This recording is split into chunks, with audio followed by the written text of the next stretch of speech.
put your oxygen mask on first before you can help others. So I Right. think that's more so what it was. It's still a daily walk. I carry more hope and joy than pain. Really? Now, what would you say to the woman, though, that feels like hopeless to make space for her grief because she doesn't think there's healing possible?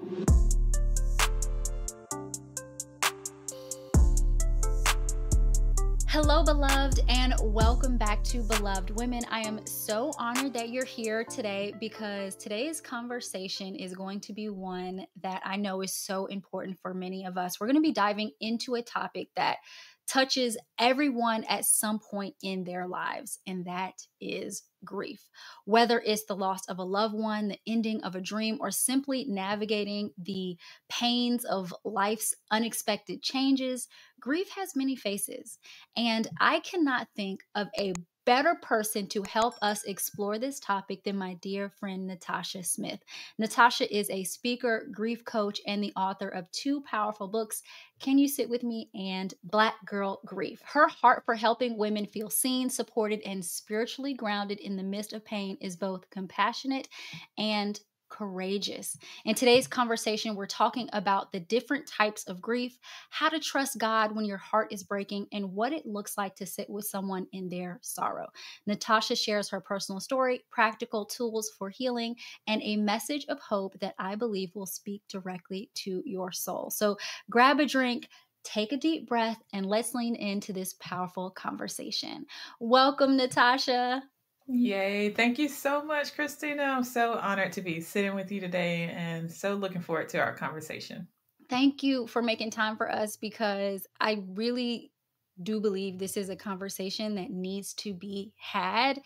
I've been talking for some reason about grief to a lot of different people lately, and I keep thinking like I'm so glad I have this interview with Natasha coming up. I know this is going to be a powerful conversation that will be a resource that people can lean on for years to come. And so I love your heart to lean into a topic that a lot of people want to run from, but is something that we really need to address and see how God can meet us here. So thank you for making this space for us to talk about something that's so personal.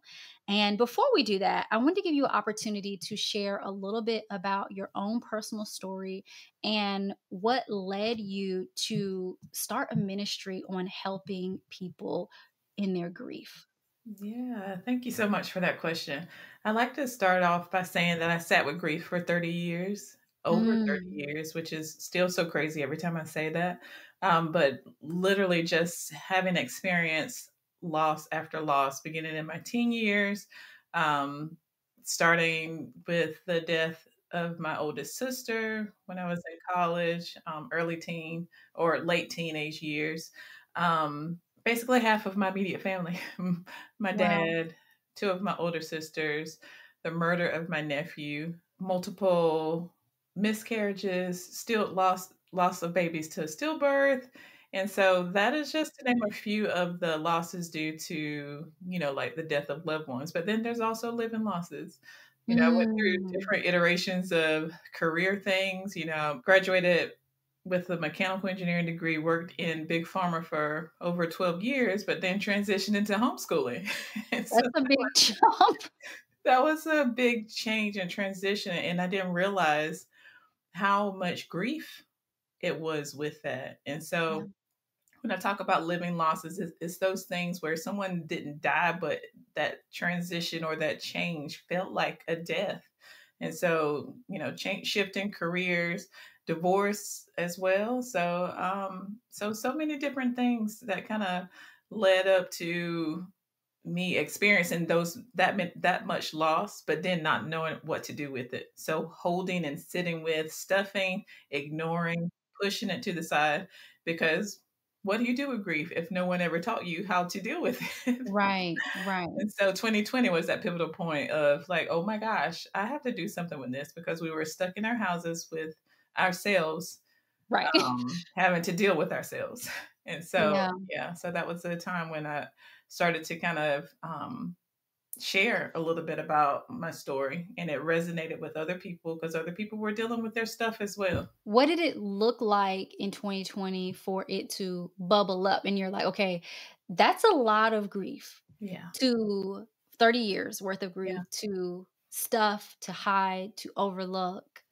What did it look like when you felt like you actually didn't have a choice but to face it? What did that look like in your life? Yeah. So it was really if we can think back to 2020 and all, you turn on the news or the radio, anything across social media, and we were literally seeing people carted out, in body bags from senior facilities, medical facilities. And so there was death staring us in the face. Right. We were staring death in the face. And it was a political year. And then there were multiple like racial violence and murders, social injustice going on. So it felt like the whole world was dark.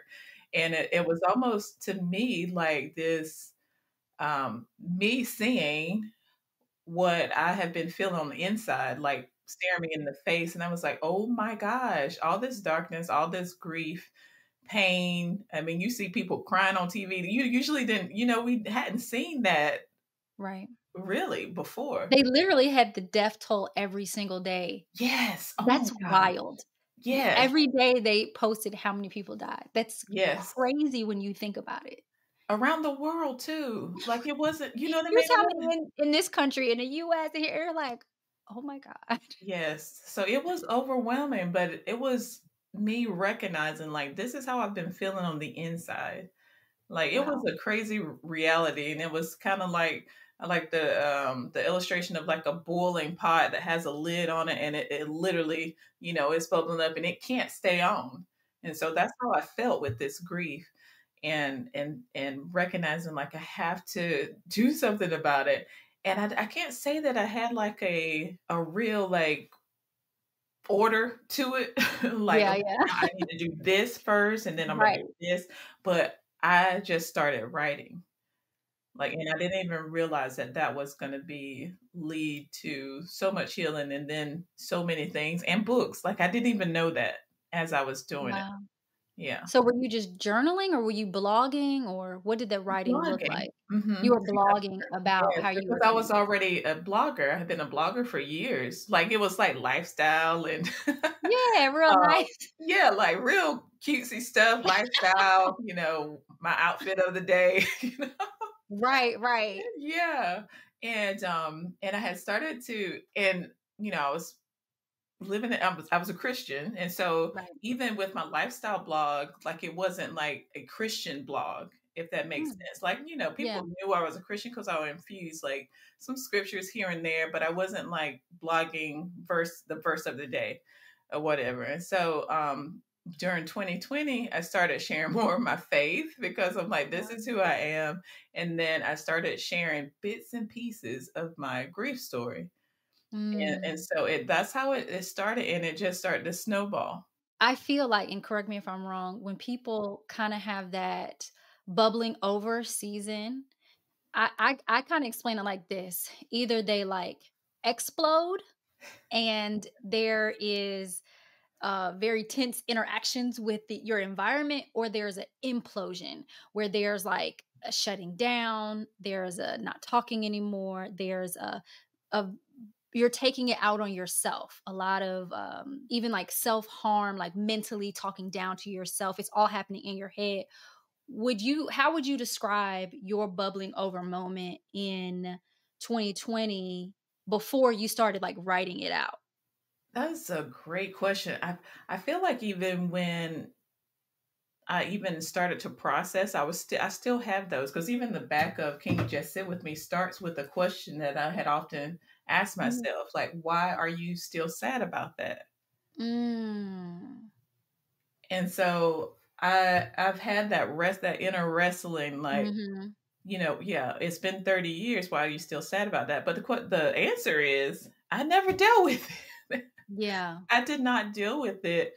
And I don't want to say properly or the right way, but I didn't deal with it. My dealing with things was not dealing with it, staying Got you. busy, running away from it.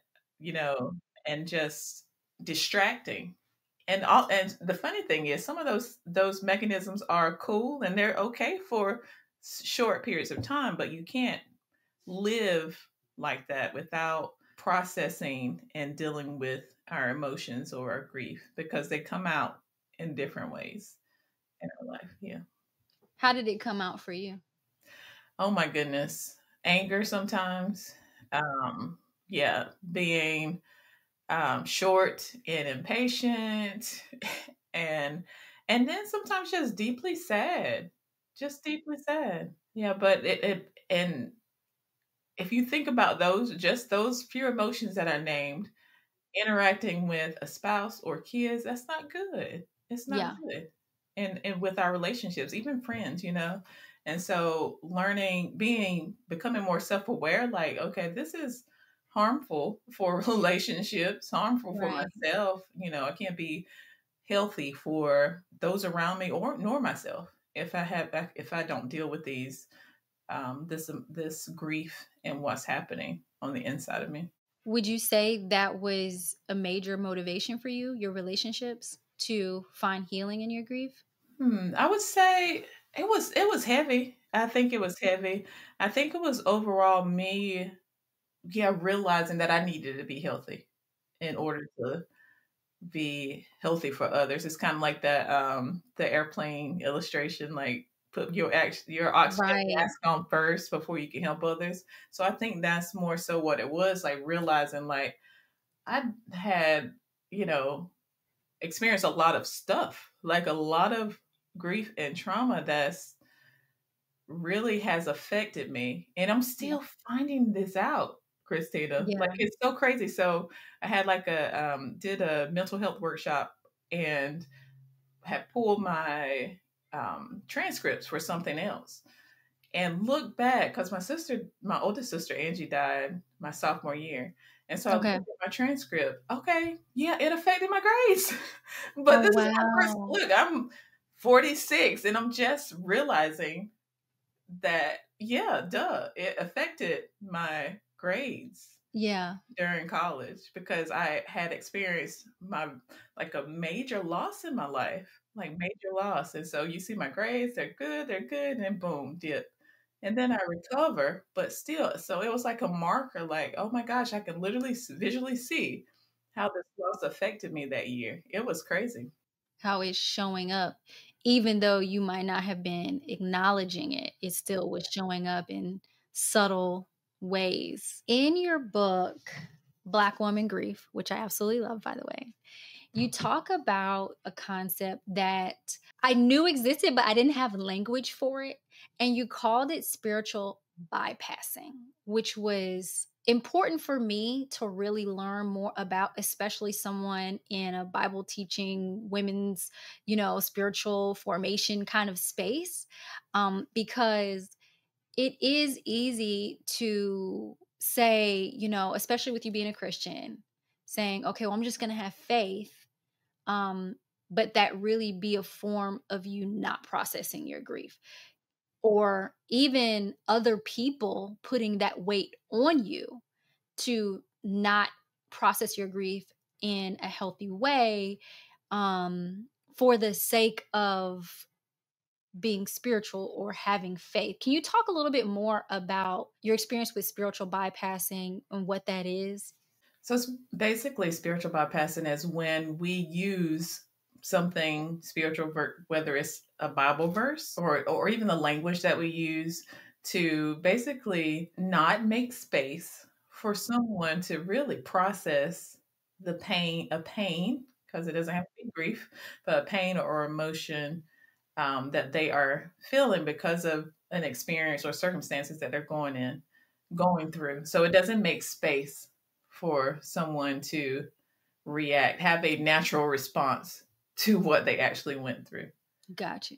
Yeah. Can So you give us an example of yeah. what that would look like? Yeah. So an example, and I'll just take one from some of my earlier loss that I had. And so women in the church would be like, just keep your hand in God's hand. And I'm like, okay, What does that mean? what does that mean? what does that mean? And, or, just keep on keeping on. And I'm like, all right, and Yeah. it doesn't make space for me to process or grieve. That translated to me as a teenager to be like, okay, I guess I can't, cry, grieve, or I just need to keep on. Yeah. Keep doing life as usual. And Mm. that's really has it that I did that's what I did. Continue to do life as usual. And typically when we, experience a loss, we're kind of stuck and paralyzed in this space of I'm grieving, I'm hurting, I'm sad, all the feels, and life is still moving. People are still going about life. And I feel like those type statements mean like, yeah, you should just be keeping up with what Wow. life is doing. Yeah. So, and then the other things too, like spiritual bypass can also be just those platitudes that people, um, you know, tell us like, well, everything happens for a reason, or at least, they lived a long life, that sort of thing.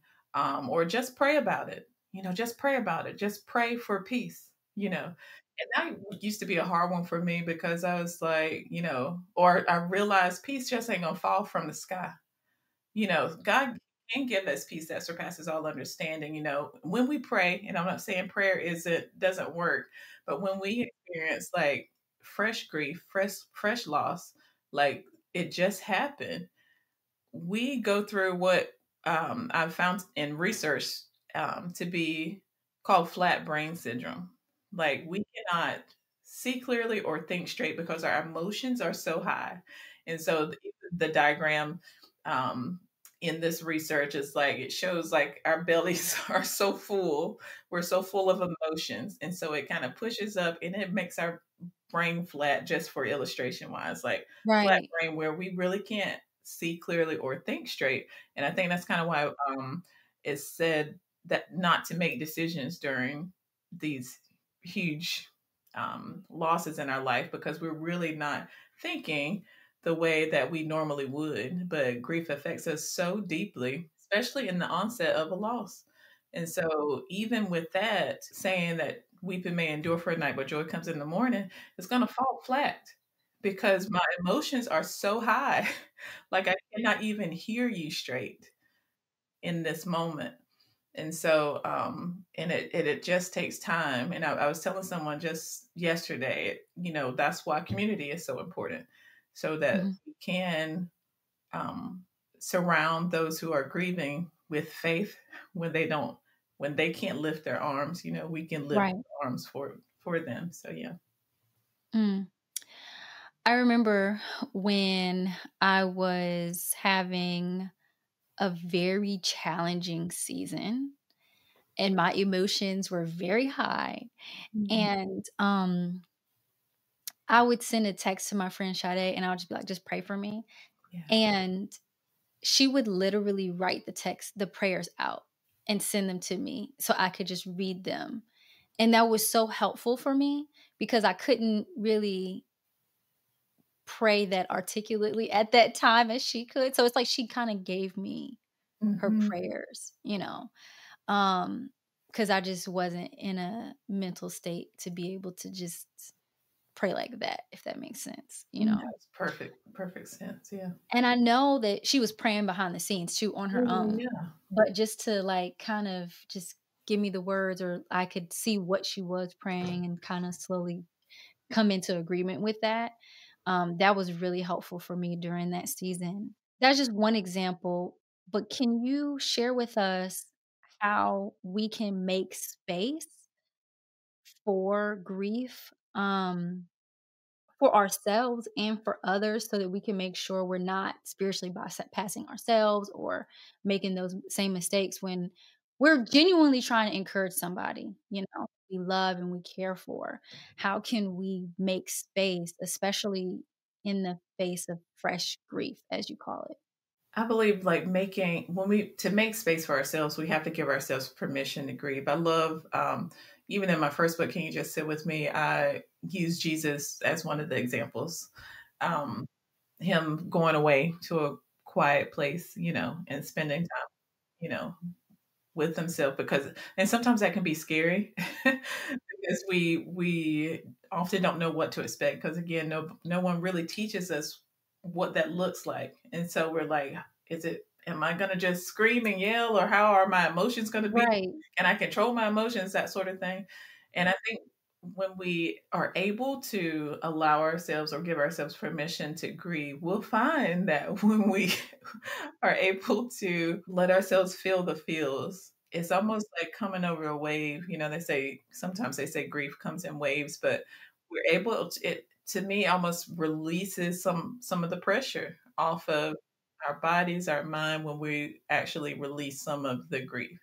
And so making space for grief just means taking intentional time to think about the loss, what emotion comes up when you think about that loss, and then as believers, giving it to God as well. So those are like three kind of practical things. It's like, what is the loss? Assigning an emotion to that loss, giving it to God. And what Jesus did was, in making space, he went away to a quiet place.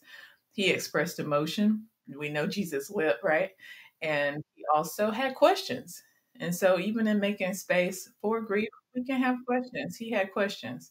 And then he trusted God. And I think that's the ultimate thing we want to do, even through it, even when we don't understand, right? It's just like, I don't know, I still don't know why some of the things happen that happen, but I trust God in it. I had a friend when I was working in DC. She was African.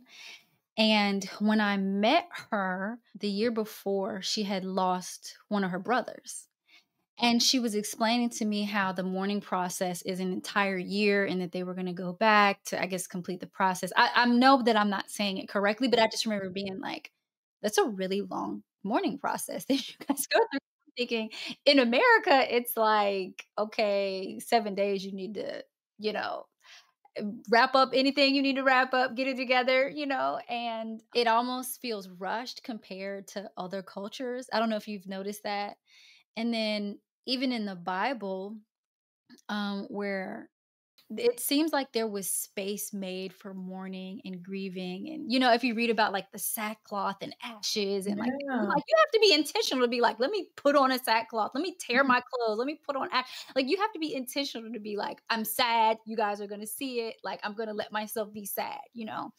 And I feel like in America, we've really moved away from that.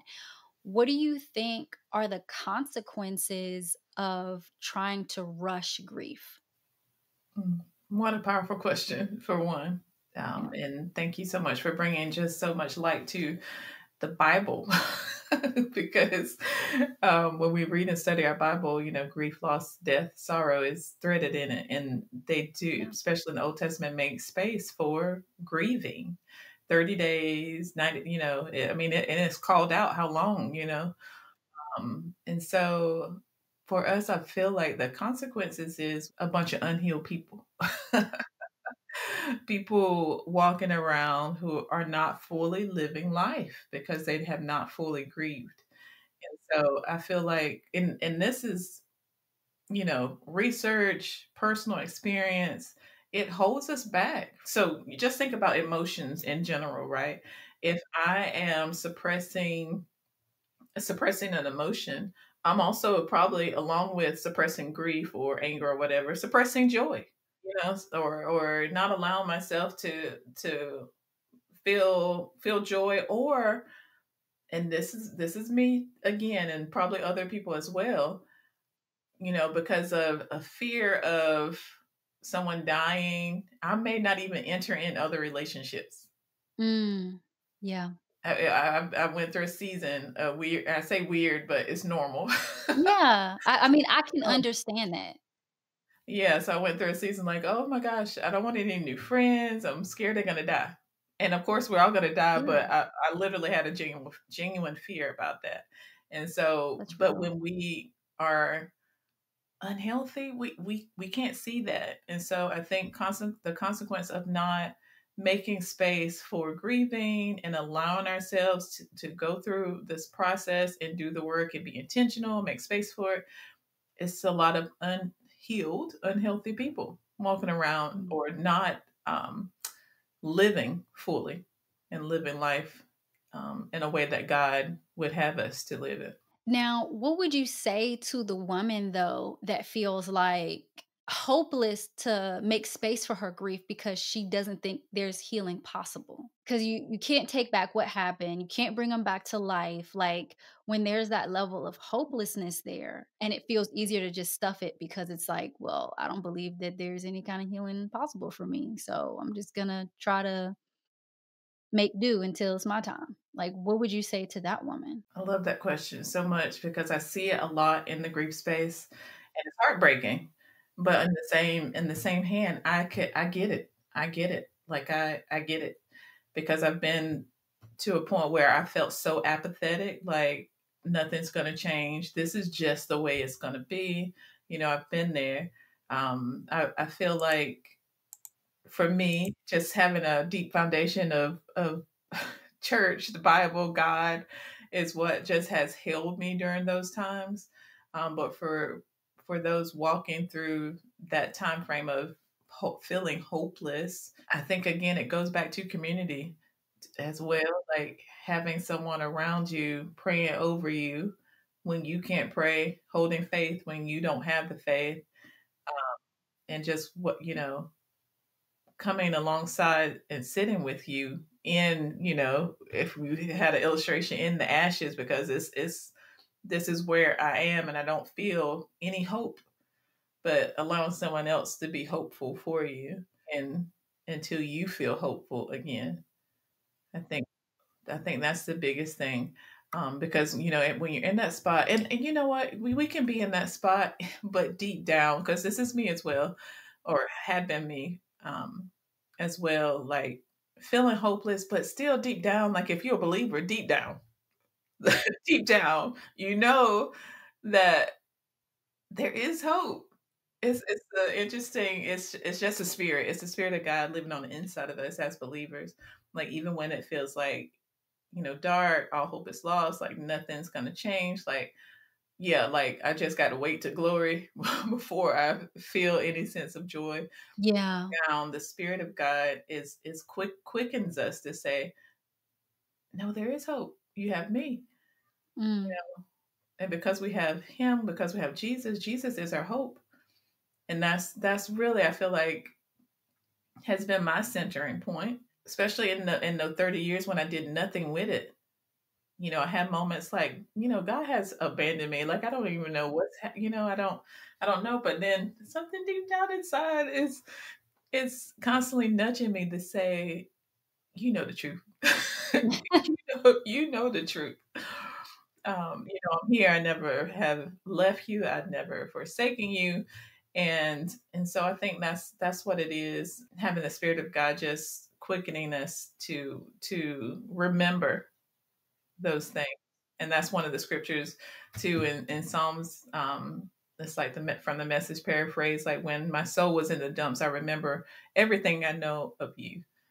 And so, we get quickly spiritual amnesia, like don't remember nothing that God has ever done for us.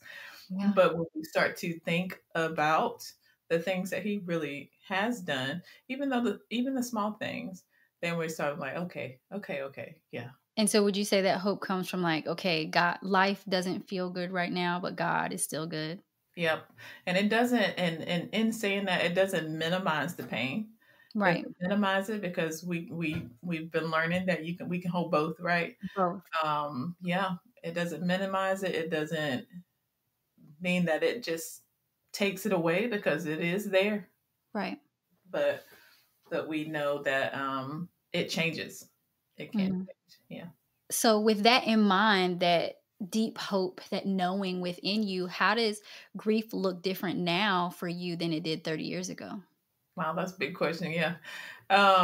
It's still a daily walk. Yeah. I carry more hope and Mm. joy than Yeah. pain.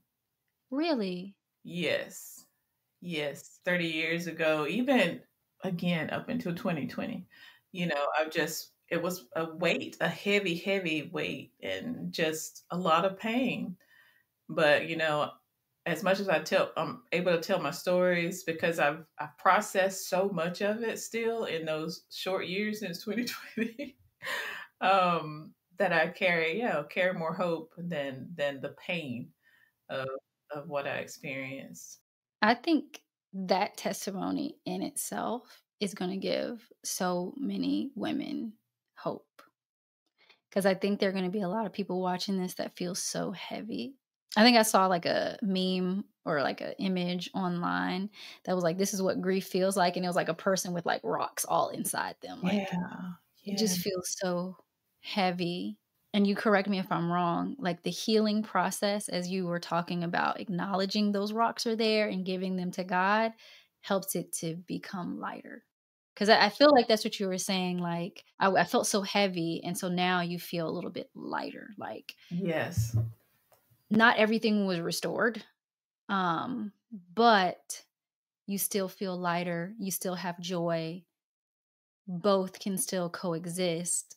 And for you, in a blessing in a way, like the testament that you can say, I feel more joy than pain, like that is a testimony. Like that is a serious, serious testimony, something that like had to be God's hand and work on your life, as you trusted him with the process.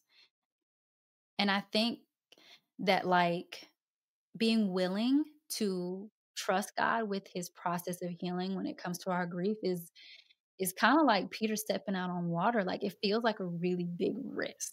Cause like you were saying, like if I cross it, what am I gonna do? Am I gonna scream? And like you do feel a sense of like losing control. Cause it's like if I'm stuffing it, I feel like I'm controlling it at least. hmm You yeah, know what I mean? yes, But then if I actually let it go, it helps me to get that feeling, that more feeling of lightness like you talked about. So I think that is so beautiful.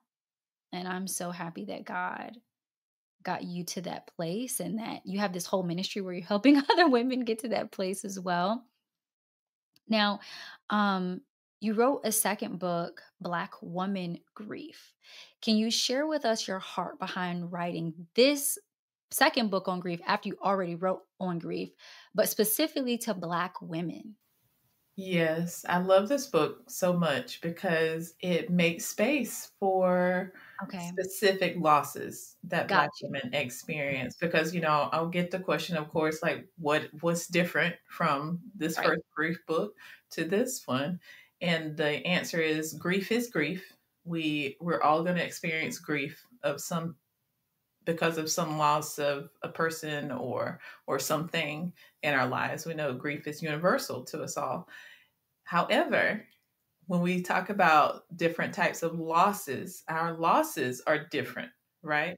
So for Black women, I mean, we can take it all the way back historically to slavery. Like we are still experiencing grief from what happened way back in slavery time frames that has been passed down generationally. And then we can go into discrimination and racism and microaggressions, and as well as social inequality, health disparities, healthcare disparities, or inequalities in the workplace. Just so many different things that are specific to Black women, um, and this book makes space to name it and to process it because often we don't. And so this really calls out the things and names them, gives us language and permission to grieve those things. Yeah. I've had a few friends that have started groups and movements, organizations specifically for Black women. And when they do, and this is more than just one, but every time they do, it's inevitable that there is some level of pushback. And I don't know if you've experienced this. Okay, you have experienced this as well. And I think because of that pushback, like, well, Black people need their own space for this, or why do Black people need just, why can't everybody, and I legitimately understand those questions, and I have had these conversations with my white sisters before, especially in Christian spaces. um but I think that pushback sometimes can make it harder, especially with a book like this. Is the reason why actually we need a book that addresses the specific experiences of grief for Black women. Because one, it acknowledges that they are there and unique, and address it in a way that doesn't act like it's the same as everyone else's, because it's not.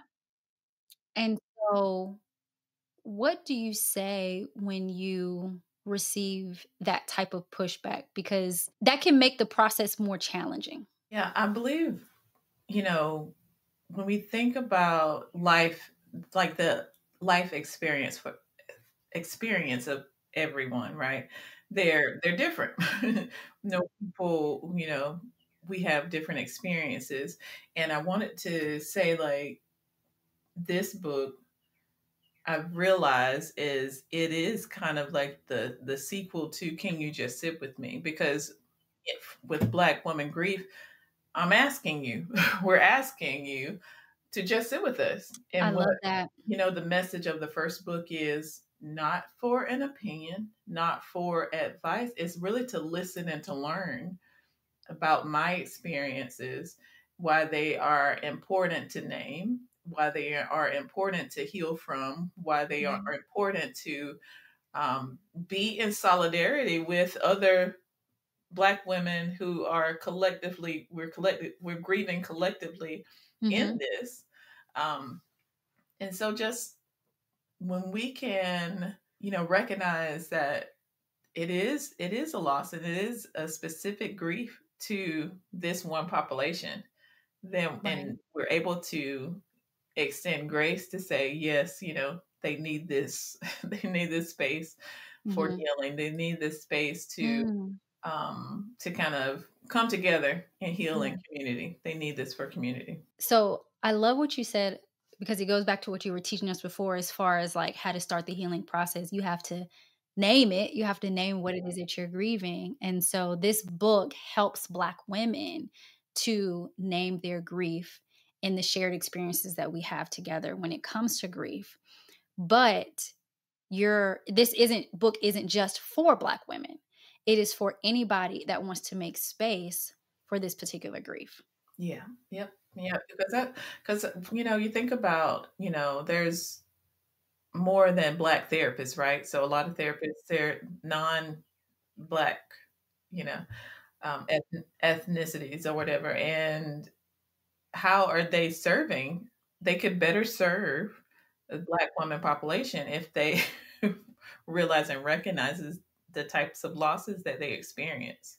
Because even, with all the research that I did for the first book and for this book as well, a lot of research was still not done with the Black community in mind Right. When it comes to grief. when it comes to grief. So we're still like a underrepresented group, even in the grief space in general. And so when we think about resources that are out there, they don't particularly have us in mind. We can glean from the different books, but the audience is not, it's wide and it's broad, and we can glean from the books, but this particular book is specific to the types of losses that Black women experience. And so I think in a beautiful way, it just helps us as Black women feel seen. Right. You know what I mean? Like, I see you, and God sees you, and we're making space for something that's hardly ever made space. People are making space for, and so I hope it is a resource that says, I see you, you're heard, you're seen, you're understood, and of course the biblical side of it, by God, you're loved and seen by God, and He wants us healed and whole. For sure. I love that. Can you share with us some of the positive feedback you've received for this book? Oh my goodness. Yes. Like I've just been so honored to get like some of the feedback, and some of it has been, a lot of it has been like I feel so seen. Like I Mm, didn't know I needed it as much as I right. did. A lot of them have been like it felt like they were reading their own story. Mm, Some of it has been, thanks for giving me the language for what I've right. experienced. And I think too, just the broader, it wasn't just about the death of a loved one, but it would included more different types of losses. And so Got you. so that was helpful for a lot of people. And like I just read a review the other day, it said it felt like a Bible study with their big sister. And I was like, oh, Oh, I love that. that was cute or sweet. But just how powerful it was in their process, in their grief process. A few of them, like, it was the book they didn't know they needed. And I think that's to me just speaks volumes, because it's like, as Black women, we're just so, think about the strong Black woman. We walk around and we're just resilient, and we don't just doing the things because that's what we do, Pushing through. pushing through. And so for them, to sit down and read the book, like, oh, I don't, I don't have to, I don't have to be. So I think it has given permission to grieve, and to rest, and to heal. It's the important first step of acknowledging and naming so that the healing process can occur. So I'm not surprised at all that a lot of women are like, "Oh, I didn't even realize I needed this book that much," you know? Like, I can definitely see that. Oh, along those lines though, what are some signs someone is grieving and doesn't even realize it? Because like we were talking about, like, it's easy as women, we're busy, we got things going on to distract ourselves, to stuff it down. We got to keep going, bills got to keep getting paid, kids still got to eat. Like, I don't got time to be crying in the corner. So I'm not, but I'm broken. What are some signs that someone is grieving and they don't even know it? I would definitely say extreme exhaustion. Mm, And I know, as like you said, as women, we're doing all the things all over the place. But just say, if you have full night's rest and you still waking up like you dragging the floor, it's probably some type of grief that is just running in the background, and it is just literally draining you. And then, as well as physical issues as well, like stomach problems, and a lot of indigestion, stomach issues, headaches, like a lot of headaches is a lot of times due to unresolved emotions, unresolved grief as well. Lack patience, like you're short tempered, short fused, angry all the time. Those can definitely be signs of unprocessed grief. as you were writing this, well, I want to say both books. As you've written, let's not even say the books, just as, because you've written blogs about grief, you're on social Mhm. media, follow her on Instagram. Um, but as you're writing about grief, what's been one of the most difficult things for you to write about? That's such a good question, Christina. So with the first book, again, I'm coming out of like this fresh process of processing. Right. So with the first, you know what I mean? Which ironically though is probably the best time for you to have written the book because it's like fresh on your mind. You know what I Yeah. mean? But it's Yeah. also fresh on your mind. Yeah, but it's also fresh on my mind. Yeah, so writing the stories were hard.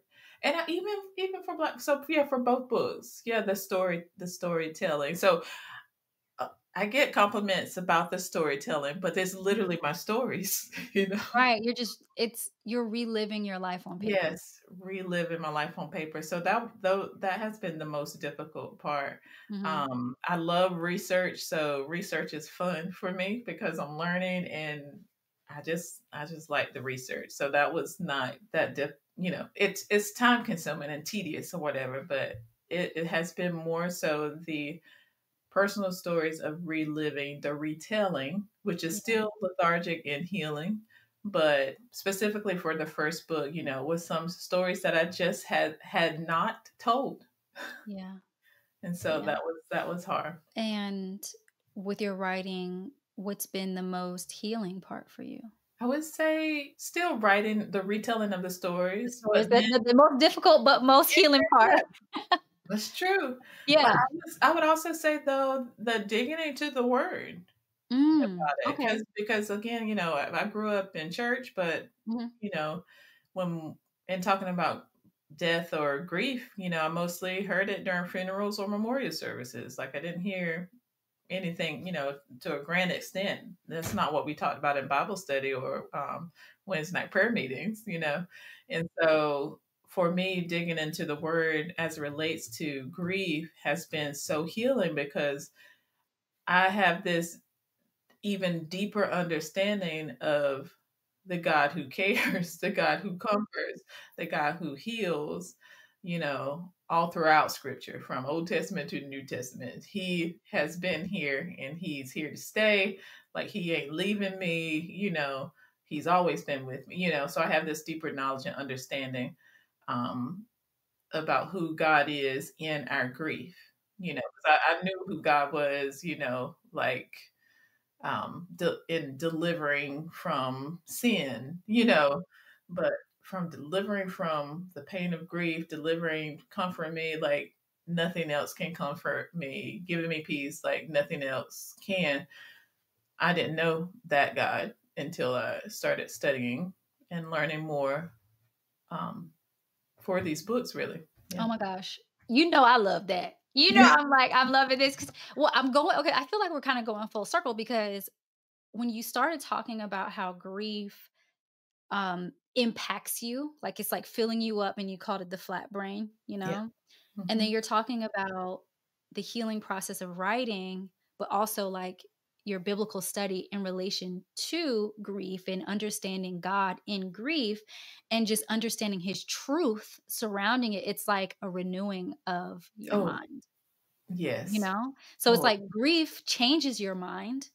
mm, God's word renews your mind through whatever that you've been through. And that reframe, you know what I'm saying? Is yeah. like part of that healing process. So it's like I went from thinking God forgot about me, he abandoned me, to renewing my mind and saying, oh no, I understand that God loves me and he never left me. He was with me in the fire. You Mm. know what I'm saying? Like those reframes, those like mental shifts are like so powerful in our lives. And I would imagine and have experienced myself um in grief as well. Like it doesn't take away the hurt, but it gives you a hope that you never had before. Yes. Yeah. I could shout on that one. That was good. I'm like, Yeah. as you were talking, I was like, oh my gosh, she is so That's on point with that.